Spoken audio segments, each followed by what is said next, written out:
নতুন ব্র্যান্ড অ্যাম্বাসেডরকে অভিনন্দন জানিয়ে রূপরু ট্যালেন্ট প্রমোটিং প্রাইভেট লিমিটেডের ব্যবস্থাপনা পরিচালক পঙ্কজ খরবন্দা বলেন, ব্র্যান্ড অ্যাম্বাসেডর খেতাবটি এমন একজন ব্যক্তিকে প্রদান করা হয় যিনি মঞ্চে ও মঞ্চের বাইরে উভয় ক্ষেত্রেই রূপরু মিস্টার ইন্ডিয়া অর্গানাইজেশনের মূল্যবোধকে ধারণ করেন।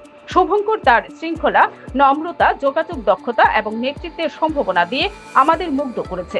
আমরা আত্মবিশ্বাসী যে তিনি সারা বছর ধরে সংস্থার একজন অসামান্য অ্যাম্বাসেডর হিসেবে কাজ করবেন এবং 2027 সালে আন্তর্জাতিকভাবে ভারতকে প্রতিনিধিত্ব করার জন্য সম্পূর্ণরূপে প্রস্তুত থাকবেন।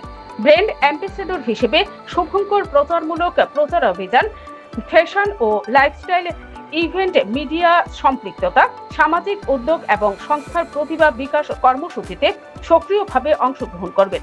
এছাড়াও তিনি তরুণ প্রতিবাদের ক্ষমতায়নের প্ল্যাটফর্মটির লক্ষ্যকে এগিয়ে নিতে রূপরু মিস্টার ইন্ডিয়া টিমের সাথে ঘনিষ্ঠভাবে কাজ করবেন এবং উন্নত গ্রুমিং, ব্যক্তিত্ব বিকাশ, ফিটনেস প্রশিক্ষণ, জনসমক্ষে বক্তৃতা প্রদান এবং আন্তর্জাতিক সৌন্দর্য প্রতিযোগিতায় পরামর্শ দানের মাধ্যমে তার আন্তর্জাতিক দায়িত্বের জন্য প্রস্তুতি নেবেন।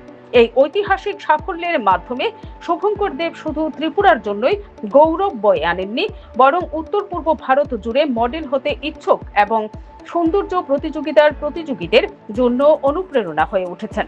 রূপরু মিস্টার ইন্ডিয়া ব্র্যান্ড অ্যাম্বাসেডর 2026 হিসেবে তার যাত্রা শুরু হওয়ার সাথে সাথে সারা দেশ অধীর আগ্রহে সেই আন্তর্জাতিক প্রতিযোগিতার ঘোষণার জন্য অপেক্ষা করছে, যেখানে তিনি 2027 সালে সগর্বে ভারতের প্রতিনিধিত্ব করবেন। Bureau report, BTV Tripura news.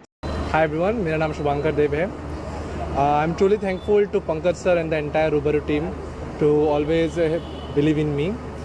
And today I'm the winner of Roobaroo Mr. India Brand Ambassador. I want to dedicate this trophy to all the people, to all the loving peoples of Tripura, and to my family and everyone people who have shown so much of love throughout the journey.